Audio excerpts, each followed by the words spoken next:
मैं इतना ही कहूंगा, झारखंड के युवाओं के साथ न्याय हो। उनके जिस तरह से लाठियां मारी गई, उनके ऊपर अत्याचार किया गया, ये राहुल गांधी जी की सोच दिखती है कि उनके समर्थक राज्य कैसे युवाओं के साथ अत्याचार कर रहे हैं, उनके साथ न्याय नहीं कर रहे। लेकिन दूसरी ओर वो गृह मंत्री से जवाब मांगते हैं और खुद सदन में नहीं आते। गृह मंत्री जवाब देने के लिए तैयार है, लेकिन राहुल गांधी और कांग्रेस पार्टी केवल सुर्खियों में बने रहने के लिए झूठ की दुकान, अनाप शनाप बयानबाजी कर रहे हैं। देखिए, ऐसा विपक्ष तो शायद ही भारत के इतिहास में पहले कभी आया हो जिसकी मंशा ही नहीं है सदन को चलाने की। पार्लियामेंट का ये इतना महत्वपूर्ण मानसून सत्र है, कितने सारे अहम विषय हैं, जनहित के विषय हैं जिन्हें उठाया जा सकता था, और सरकार ने सत्र के पहले से ही निरंतर इस बात पे कायम रही है कि हम हर विषय पर चर्चा के लिए तैयार हैं। पेपर लीक को लेकर भी जो तमाम बातें हुई, सरकार ने हर मांग को स्वीकार किया, एक नया कड़ा कानून बनाया। गृह मंत्री जी के वक्तव्य को लेकर लगातार ये मांग करते रहे हैं और हमारी सरकार ने स्पष्ट किया है। माननीय गृह मंत्री जी सदन के अंदर अपने चर्चा भी करना चाहते हैं, अपनी बात भी रखना चाहते हैं, लेकिन ये सुनने के लिए तैयार नहीं है, चर्चा में भाग लेने के लिए तैयार नहीं है। इसी से इनके जो मंसूबे हैं, इनकी जो मंशा है, वो बिल्कुल स्पष्ट हो जाती है। इनका एक ही मकसद है कि सदन को बाधित करना है, सदन में गतिरोध उत्पन्न करना है, सदन में हंगामा खड़ा करना है और किसी भी प्रकार की जनहित की चर्चा से दूर भागना है, क्योंकि जब चर्चा होगी तो देश की जनता के सामने सच आएगा और ये सिर्फ झूठ के किले खड़े करके लोकतंत्र के अंदर अपनी राजनीति को जिंदा रखना चाहते हैं। जी, उन्होंने अब डिस्कशन करने से मना कर दिया है। पहले उन्होंने कहा कि कॉकरोच प्रोटेस्ट पे उनको डिस्कशन चाहिए, लेकिन जब उनको इस चीज के लिए उनका स्वागत किया गया तो उसके लिए उन्होंने मना कर दिया। तो देख रहे हैं आपके देश को जो है वो कितना धोखा दे रहे हैं, एक दिन भी जो है ये पार्लियामेंट चलने नहीं दे रहे। देखिए, बहुत दुर्भाग्यपूर्ण रवैया रहा है माननीय नेता प्रतिपक्ष राहुल गांधी जी का इस पूरे के पूरे सत्र में।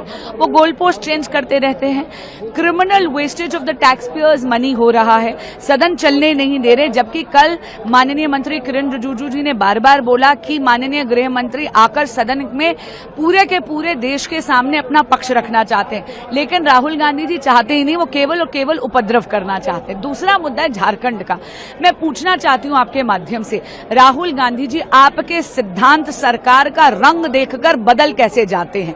अभी तक जो आप इतने क्रोकोडाइल टीयर्स शेड कर रहे थे स्टूडेंट्स के प्रोटेस्ट के लिए, वो केवल जंतर मंतर तक ही सीमित था क्या? झारखंड के स्टूडेंट्स क्या देश के स्टूडेंट्स नहीं है?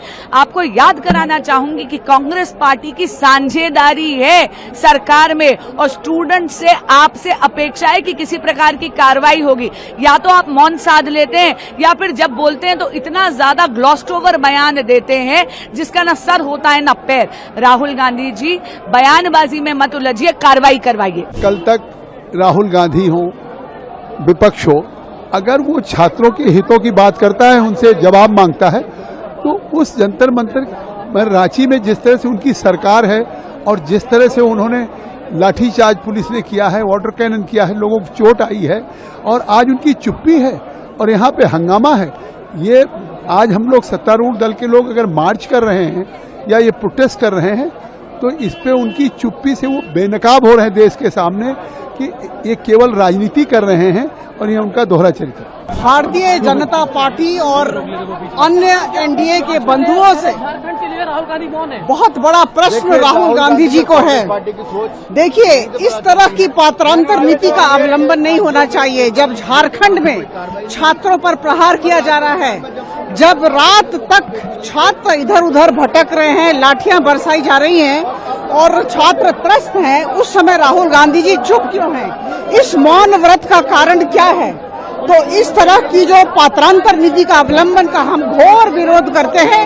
राहुल गांधी जी को जवाब देना ही होगा, यह हम सब की गुजारिश है और हम सब का आग्रह है। नहीं, चुप नहीं हो गई और आगे मुद्दा बढ़ाते हैं कि वो दान वाला में चोरी हुआ उसके बारे में कहें।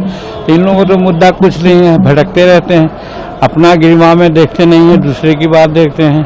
तो ये लोग तो कोई पॉलिटिक्स है नहीं, मुद्दा है नहीं, झूठ मूठ करके असामाजिक तत्वों के मेल से कुछ अस्थिरता पैदा करना चाहते हैं। वो ये कह रहे हैं कि प्रधानमंत्री को भी आकर के माफी मांगनी चाहिए।